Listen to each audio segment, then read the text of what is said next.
भारत विविधताओं का देश है, हम सब जानते हैं। पिछली कक्षा में हम लोगों ने पढ़ा था कि राष्ट्र क्या होता है। आपको बताया गया था, जब एक विचारधारा, एक सोच, एक संविधान, एक आर्थिकी के लोग, एक संस्कृति के लोग, एक समाज के लोग एक ही स्थान पर रहते हैं तो उस परिक्षेत्र को हम राष्ट्र का नाम देते हैं। ठीक है, तो अब हम लोग भारत को जानते हैं। भारत क्या है? भारत भी एक राष्ट्र है। हम सब भारतवासी हैं, लेकिन हम देखते हैं कि भारत में कितनी विविधताएं हैं। यदि हम इस राष्ट्र की परिभाषा को देखें तो इस परिभाषा में लगभग अधिकांश बातें भारत के साथ शामिल या समाहित नहीं होती या नहीं पाई जाती हैं। आज का टॉपिक भी हमारा इसी विषय पर है कि राष्ट्रीय एकता क्या होती है, भारत में राष्ट्रीय एकता की आवश्यकता क्या है। आज का टॉपिक है national integration, need of national integration for India. Bharat के लिए राष्ट्रीय एकीकरण या राष्ट्रीय एकीकरण की, राष्ट्रीय एकता की आवश्यकता। तो हम लोग देखते हैं कि भारत में विविध भाषाएं बोली जाती हैं। लगभग भारत में 170 से अधिक भाषाएं और हजारों बोलियां बोली जाती हैं। हजारों बोलियां जो बोली जाती हैं, तो ऐसे में देखिए, भाषाई रूप में हम विविध हो गए। अब हम राज्यों में आ जाएं तो हम जानते हैं कि हमारे देश में 29 राज्य और 7 केंद्र शासित प्रदेश, लगभग 36 राज्य एक तरीके से हो गए। राज्यों के मामले में भी हम एक नहीं हैं। संस्कृतियों को जब हम देखते हैं तो संस्कृतियां भी पूरे देश में, हमारे पूरे भारत में, उत्तर में चले जाएं तो अलग संस्कृति है, दक्षिण में चले जाएं तो अलग संस्कृति है। केरल, उड़ीसा और मध्य में चले जाएं तो मध्य प्रदेश, उत्तर प्रदेश, छत्तीसगढ़ अलग संस्कृतियां हैं। पूर्व में अगर चले जाएं तो बंगाल और आसाम, अरुणाचल अलग संस्कृतियां हैं। पश्चिम में, गुजरात में अलग संस्कृतियां। तो भारत में संस्कृतियों में भी विविधता है, भाषाई विविधता है, सांस्कृतिक विविधता है, बोलियों की विविधता है। अब ऐसे में है क्या, अब हम एक भौगोलिक परिदृश्य की बात करें तो भौगोलिक परिदृश्य में भी विविधता है। उत्तर में चले जाएं अगर हम देखते हैं तो पहाड़, पर्वत, बर्फ मिलेगी, और दक्षिण में चले जाएं तो पठार और समुद्र मिलता है। तो जो देश है, हमारा देश विविधताओं से भरा हुआ देश है।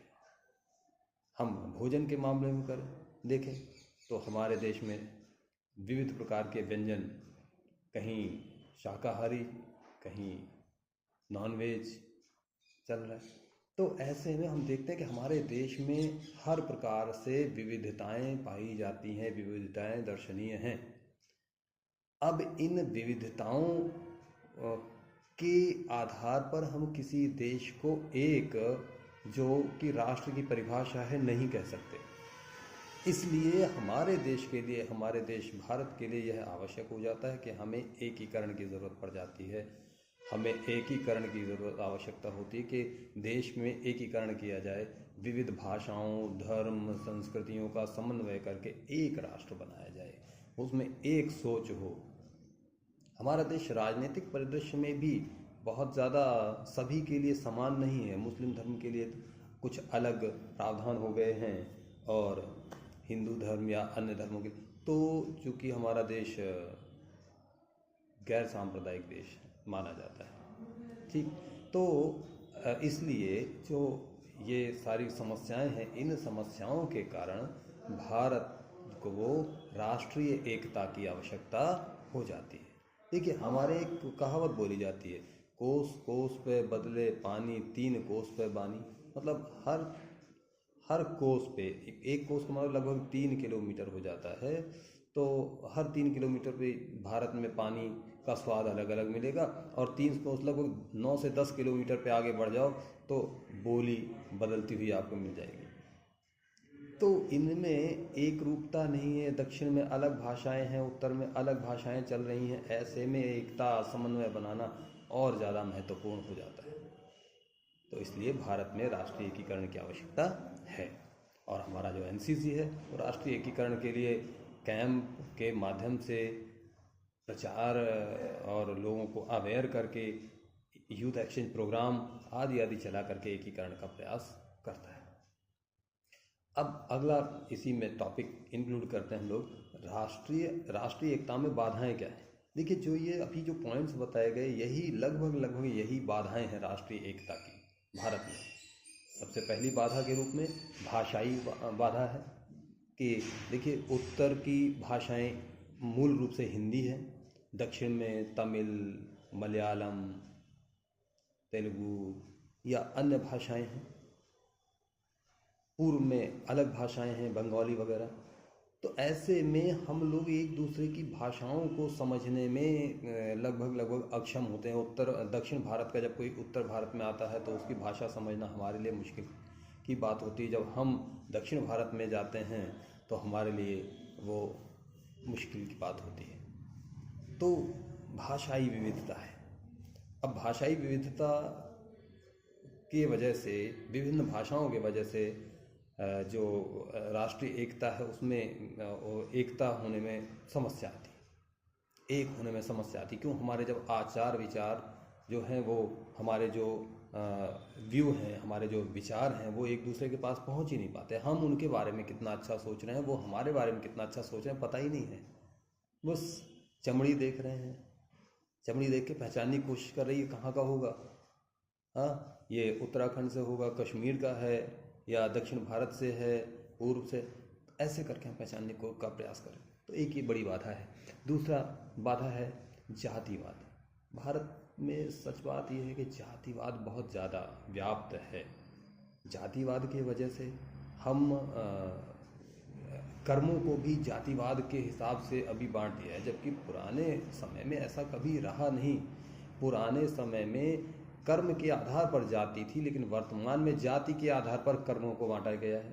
अब लोग काम भी करते हैं तो सोचते हैं कि पंडित जी हैं तो शूज़ की दुकान कैसे खोली जाए, और अगर कोई बैकवर्ड का है, उसने कोई बहुत अच्छा शॉप खोल ली है, तो ये सोचते हैं इसके यहाँ क्या जाए, ये लोअर कास्ट से है। तो ये जातिवाद है। और ये जातिवाद केवल एक ही धर्म में नहीं है, लगभग सभी धर्मों में ये चीज़ें पाई जा रही। और जातिवाद की वजह से हम एक नहीं हो पा रहे, जातिवाद हमें बांटे हुए। इसके बाद अगला पॉइंट आ जाता है निरक्षरता। हमारे यहाँ इलिटरेसी भी है। देखिए, साक्षर होना एक बात है और ज्ञानी होना, पढ़ा लिखा होना दूसरी बात है। साक्षर में तो आप अपना नाम लिख पाए, आपने तो इतने में बोल देते हैं चलो भाई ठीक है साक्षर है। लेकिन जब बात आती है कि भाई पढ़ा लिखा कितना है, तो फिर बात ये आ जाती है कि क्या ये विभिन्न किताबें पढ़ सकता है, कि क्या किताबों से कुछ ज्ञान निकाल सकता है, क्या कुछ ऐसा कर सकता है।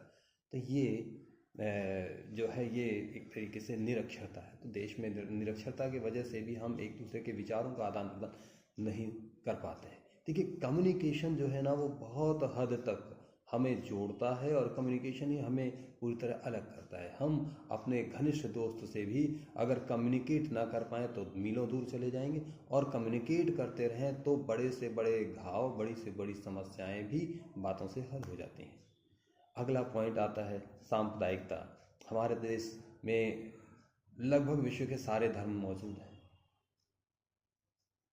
और सभी धर्म अपने अपने को अच्छा बताते हैं, बताना भी चाहिए। अब ऐसे में दूसरे धर्म का व्यक्ति इस धर्म को नहीं मानता है, ये उन्हें नहीं मानते हैं, और आपस में क्या होता है, हर कोई अपने को अच्छा मान रहा है, दूसरे को अच्छा ना मान करके दूसरे का कई बार कुछ जाने अनजाने अपमान हो जाता किसी के धर्म का, तो वो चीज़ें जो हैं वो आपस में दूरी बनाती हैं हमें। जबकि सांप्रदायिक रूप से हमें एक रहना चाहिए। विविध धर्म हैं तो क्या हुआ, विविध संस्कृतियां हैं तो क्या हुआ, हमें एक रहना चाहिए। इसके बाद अगला पॉइंट है उग्रवाद। देश में कुछ क्षेत्रों में उग्रवाद भी फैला हुआ है। उग्रवाद, हम अगर दक्षिण भारत में तमिल एलटीटी जो है, और उत्तर में उग्रवाद हम लोग देख ही रहे हैं। हम लोग अगर पूर्वी भारत में जाएं तो जंगलों में जो, तो इस तरीके से ये उग्रवाद है। उग्रवाद है क्या, अपनी बातों को गैर कानूनी तरीके से मनवाना। अब वो बात सही है भी या नहीं, यही उग्रवाद है। आतंक फैलाना, इसके वजह से भी बहुत ज़्यादा समस्याएं उत्पन्न होती हैं, लोग एक नहीं हो पाते हैं, तो उग्रवाद। इसके बाद अगला टॉपिक है क्षेत्रवाद। देखिए भाई, क्षेत्रवाद एक ऐसी समस्या है जो कि जातिवाद और संप्रदायवाद जैसे ही लगभग काम करती है, कि हम लोग कभी भी किसी देश में जैसे जाते हैं तो पूछा जाएगा भाई आप कहाँ से हो, तो इंडिया कह दिया जाएगा, हाँ भाई चलो, तो सब एक हो गए, इंडिया के एक हो गए। लेकिन अब आप इंडिया में हो तो पूछेंगे भैया कहाँ से हो आप, तो भैया हम बिहार से हैं। अच्छा भैया मैं भी बिहार का हूँ, तो दोस्ती हो गई तुरंत। अब ये जो दोस्ती, अगर उसने ये कह दिया कि मैं महाराष्ट्र से, अच्छा ठीक है, ठीक। और अगर बिहार मिल गया, यूपी मिल गया, महाराष्ट्र मिल गया, अच्छा हम भाई हो गए तुरंत। अब खुद आप यूपी में रह रहे हो, देखो यूपी में रहते हो और फिर आपसे कहा जाए भैया कहाँ से हो, तो अब यूपी में है तो यूपी का तो नहीं, वो बोलेगा भाई हैं तो यूपी के, लेकिन आप बताइए, नहीं हम तो इसी जिले के हैं, आप बताइए आप कहाँ से हैं। भैया हम ऐसा है कि हम झांसी से हैं। अच्छा यार, झांसी में तो हमारे के रिश्तेदार रहते, आप कहाँ रहते हो? झांसी में।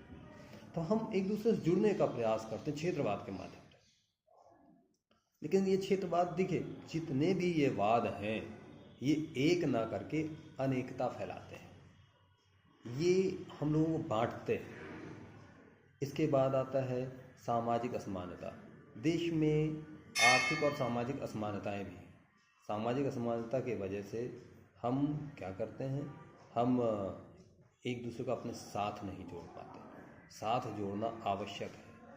तो सामाजिक और आर्थिक, सामाजिक असमानता में फिर क्या है, अब पुराने समय से कुछ कुरीतियाँ चली आई समाज में, उन कुरीतियों को भी ठीक करना आवश्यक है। तो इस तरह से राष्ट्रीय एकता में के लिए जो बाधक तत्व हैं, उन बाधक तत्वों को समाप्त करना आवश्यक है। चाहे जातिवाद हो, चाहे संप्रदायवाद हो, चाहे भाषा हो, चाहे निरक्षरता हो, या फिर आपका क्षेत्रवाद हो, सामाजिक असमानता हो, आर्थिक असमानता हो, इन सबको हमें समाप्त करना होगा। जब तक हम इन असमानताओं को, इन वाद को समाप्त नहीं करेंगे, तब तक हम एकीकरण या एक सूत्र में नहीं रह सकते। और कहीं ना कहीं कुछ हो सकता है कि कुछ ऐसे तत्व हमेशा रहते हैं समाज में। वो पार्टियों में भी हो सकते हैं, वो समाज में भी हो सकते हैं, जो कि हमें एक नहीं होने देते। शायद उनकी जो रोजी रोटी है वो शायद उसी से चलती है। तो आप लोग जो कैडेट्स हैं, आप लोग देश के युवा हैं, आप लोग अच्छे नागरिक हैं, आप लोगों को राष्ट्र में एक कार्य यही करना है कि आपको लोगों को एक साथ जोड़ना है। आपको संप्रदाय, जाति, धर्म सबको भुला करके उनके एक साथ होना है। क्योंकि अगर आज आप नहीं चेते तो हम लोग धीरे धीरे करके बट के, कट के और अलग हो जाएंगे। हम सबको एक रहना है। हमारा राष्ट्र एक है, हमारी सोच एक है, हमारी संस्कृति एक। विविधता से ही, विविधता में हम एकता को बना सकते हैं। तो दोस्तों, साथियों, आज का टॉपिक मुझे लगता है कि अच्छे से समझ में आया होगा।